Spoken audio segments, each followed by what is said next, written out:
Kannur railway സ്റ്റേഷനിൽ വെച്ച് കേരളത്തിൻ്റെ ആരോഗ്യമന്ത്രിയെ ഭീകരമായിട്ടാണ് KS യൂത്ത് കോൺഗ്രസ്സുകാർ ആക്രമിക്കപ്പെട്ടിട്ടുള്ളത്.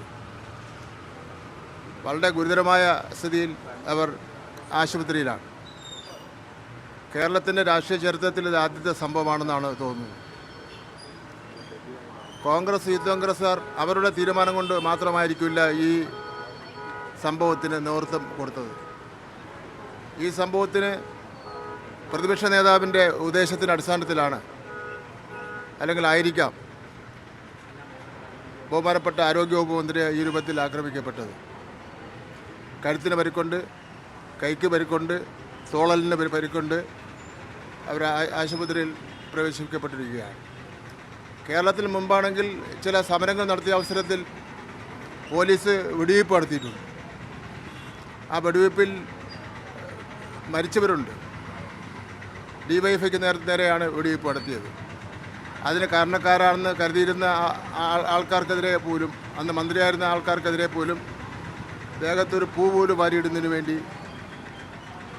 ദേഹത്തൊരു പൂവിട്ടാൽ ഉണ്ടാകുന്ന ബുദ്ധിമുട്ട് പോലും ഉണ്ടാക്കുന്നതിന് വേണ്ടി അന്ന് കേരളത്തിലെ ഇടതുപക്ഷ മതേതര പ്രസ്ഥാനങ്ങൾ തയ്യാറായിട്ടില്ല.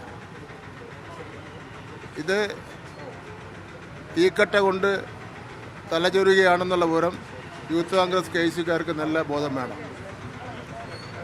ഞങ്ങൾ എന്തായാലും പകരത്തിന് പകരം കാര്യങ്ങൾ കൈകാര്യം ചെയ്യുന്നതിന് വേണ്ടി ഞങ്ങൾ ആലോചിച്ചിട്ടില്ല. പക്ഷേ ഇത് ഏറ്റവും പ്രതിഷേധാർഹമാണ്. ഇതിൽ കേരളത്തിലെ ജനങ്ങൾ ഇതിൽ പ്രതിഷേധിക്കേണ്ട രീതിയിൽ പ്രതിഷേധിക്കും.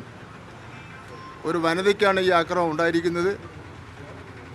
മാഡം സോണിയാഗാന്ധിക്കാണ് ഇങ്ങനൊരു സംഭവം ഉണ്ടായെങ്കിൽ എങ്ങനെയായിരിക്കും കോൺഗ്രസ് പ്രതിഷേധിക്കുന്നത് സംബന്ധിച്ചിടത്തോളം കൂടി കോൺഗ്രസിൻ്റെ നേതൃത്വം വ്യക്തമാക്കുമെന്നാണ് ഞങ്ങൾ കരുതുന്നത്.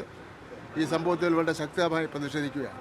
പ്രതിഷേധങ്ങളുടെ സ്വഭാവം ഒരു അക്രമത്തിലേക്ക് മാത്രമായി നീങ്ങുന്നുവെന്ന് തോന്നുന്നുണ്ടോ? ഇപ്പോൾ ഈ കേസിന്റെ ആണെങ്കിൽ യൂത്ത് കോൺഗ്രസിന്റെ ആണെങ്കിൽ അക്രമം മാത്രമല്ല, തരംതാണ വളരെ മോശപ്പെട്ട, നിലവാരമില്ലാത്ത, രാഷ്ട്രീയ മര്യാദയില്ലാത്ത പ്രതിഷേധമാണ് ഉണ്ടായിരിക്കുന്നത്.